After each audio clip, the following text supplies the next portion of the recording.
காவல்துறையை left right வாங்கியிருக்கு நீதிமன்றம். எனக்கு அதுவே எனக்கு சந்தோஷம் தான். காவல்துறையை பிடிச்சி லெப்ட் ரைட் வாங்கியிருக்காங்க. நீங்க என்ன தாவேகா ஏற்பாட்டாளர்களுக்கு கருணை காட்டுறீங்க? அந்த வார்த்தையா பெரிய அளவு. நீங்க கருணை காட்டிட்டு இருக்கீங்க.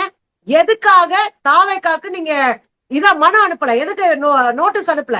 தாவேகா கட்சிக்கு அனுப்பியிருக்கணும்னா நோட்டீஸ் அப்படின்னு போட்டு பொழந்து இருக்கிறாங்க. எனக்கு மகிழ்ச்சியா இருக்கு இதை கேட்கும் போது. ஹிட் அண்ட் ரன் வழக்கு ஏன் போடலன்னு கேக்குறாங்க. ஆமா, அது ரொம்ப ஏங்க, நீங்க ஒருத்தனை அடிச்சு போட்டுட்டு தப்பிச்சு ஓடி போயிருதுங்க. அந்த வழக்குக்கே அதான் ஹிட் அண்ட் ரன். நீங்க ஒருத்தரை ஹிட்ட அடிச்சு போட்டுட்டு ஓடி போற, இதை விட கேவலப்படுத்த முடியாது ஒரு ஆள் மேல. அதுவும் என்ன, பிரச்சார வாகனத்தினுடைய டிரைவர் மேல இந்த வழக்கு நீ ஏன் போடல அப்படின்னு நீதிமன்றம் கேட்டிருக்கு. பிரச்சார வாகனம் அது ஒரு பையனை அடிச்சு போட்டிருக்கு.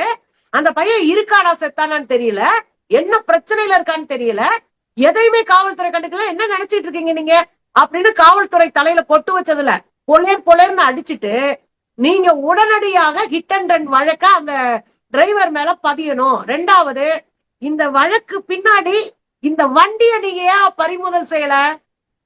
41 பேர் இறந்திருக்காங்க. இது மனிதர்களால் உருவாக்கப்பட்ட மிகப்பெரிய பேரழிவு. இத நம்ம வேடிக்கை பார்க்க முடியாது. இந்த 41 பேர் இறந்து போன பிறகும் இந்த வண்டியை பறிமுதல் பண்ணாம நீங்க என்ன பண்ணிட்டு இருக்கீங்க காவல்துறை அப்படின்னு பிடிச்சு சாத்தி இருக்கிறாங்க. ரெண்டாவது, அப்படி என்னங்க உங்களுக்கு கருணை இந்த தாவேகா மேல?